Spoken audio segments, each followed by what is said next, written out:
One बल में 2955 नए पद मांगे हैं। जैसे कि आप देख पा रहे हैं कि वन मुख्यालय ने राज्य शासन को वन अमले में 21 साल बाद सेटअप रिव्यू का प्रस्ताव भेजा है। एसीएस वन एवं जलवायु परिवर्तन विभाग को भेजे गए पत्र में उल्लेख किया गया है कि विभागीय कामकाज में असंतुलन का सामना करना पड़ रहा है, इसलिए सेटअप रिव्यू आवश्यक हो गया है। पूर्व में भेजे गए प्रस्ताव के अनुसार 3243 पदों की वृद्धि की मांग की गई थी।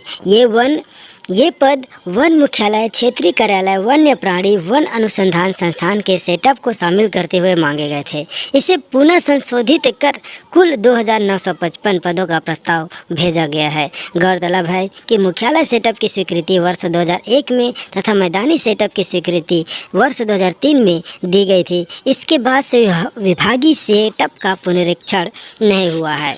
वन विभाग को छोड़कर अन्य विभाग जिसमें पंचायत सहित स्वास्थ्य, श्रम, पुलिस, महिला एवं बाल विकास, नगरीय प्रशासन विभाग में 300 से 100% तक सेटअप की वृद्धि की गई है। बीते 21 साल में वन विभाग में महज 0.25% की वृद्धि की गई है।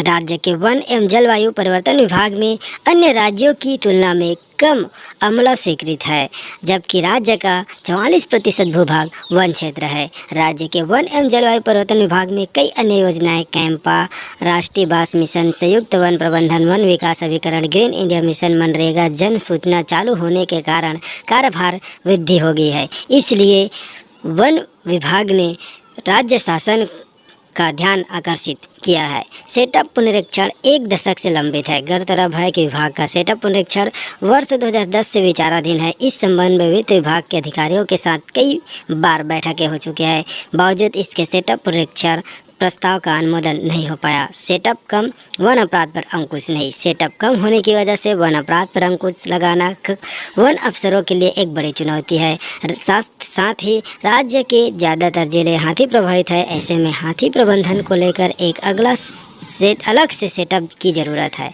अमला कम होने की वजह से हाथी प्रबंधन से लेकर वनों में अवैध कब्जा रोकने का कार्य बुरी तरह प्रभावित हो रहा है। इन सभी समस्याओं को देखते हुए वन विभाग ने राज्य शासन को प्रस्ताव भेजा है कि 2955 नए पद की जाए और इन नए पदों पर जल्द से जल्द भर्ती की जाए, जिससे जो है वन विभाग में जो भी चुनौती का सामना पड़ रहा है, हाथी है, करप्शन है, जो भी है, उन सब को रोकने के लिए विभाग ध्यान आकर्षित किया है। और इस बीच जो युवाएं हैं उनके लिए भी एक गुड न्यूज़ है, उनको भी अवसर मिलेगा जॉब में आने का।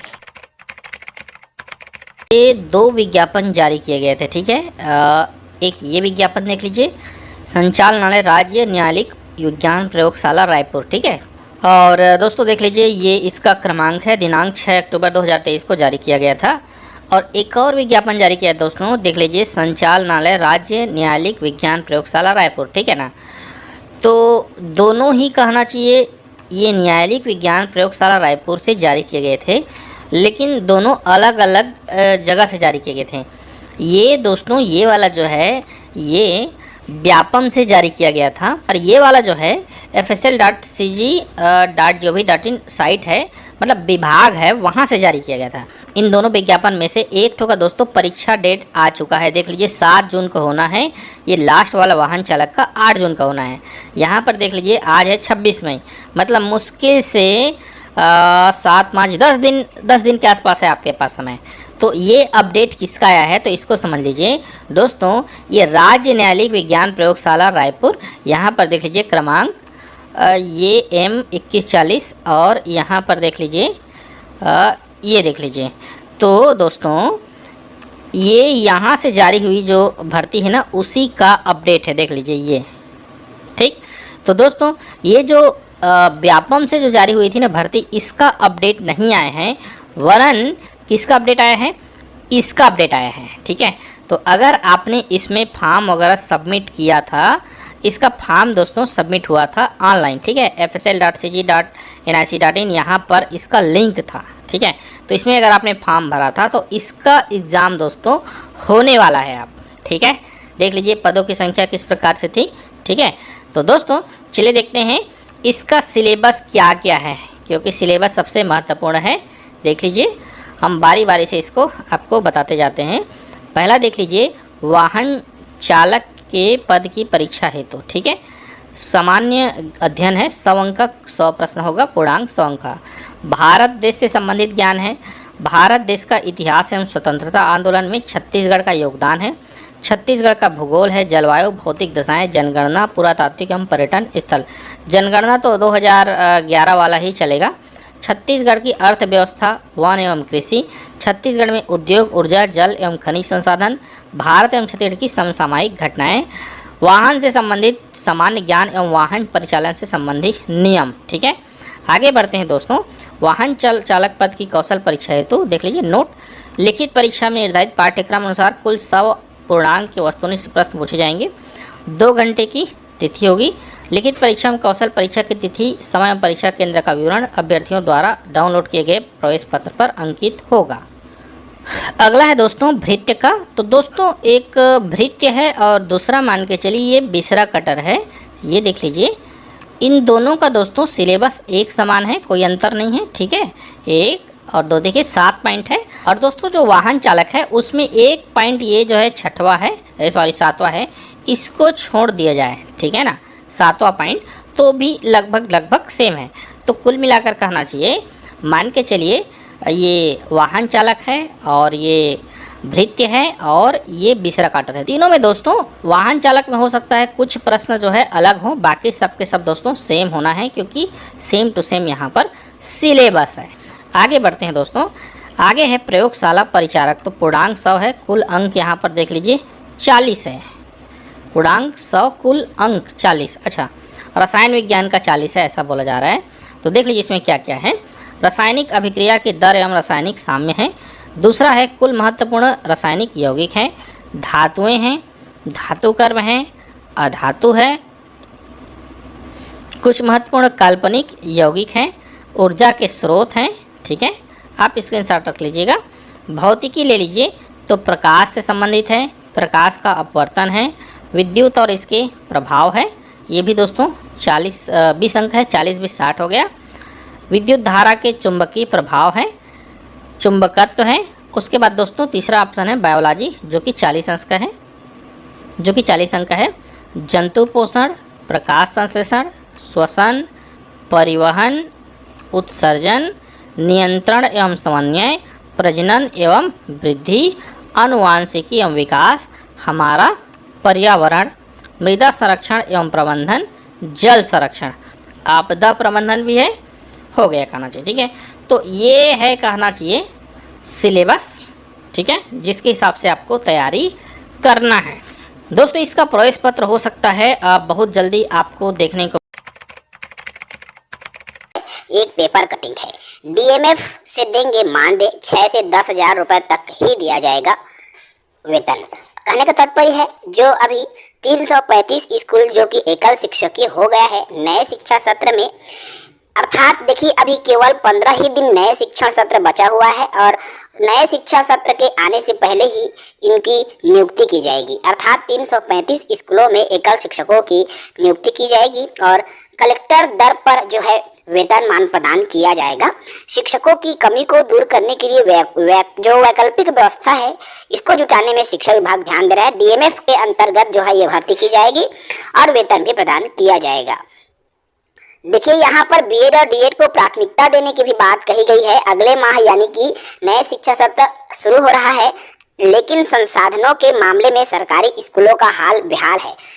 न तो स्कूलों में दर्जे के अनुसार शिक्षक है और न ही अन्य जरूरी सुविधाएं। तो ऐसे कई स्कूल जो है खुद का भवन भी नहीं है, कुछ कक्षाएं पेड़ के नीचे संचालित होती है। तो इस तरह की जो स्थितियां हैं निकल कर सामने आ रही है। ये कोरबा जिले की है दोस्तों।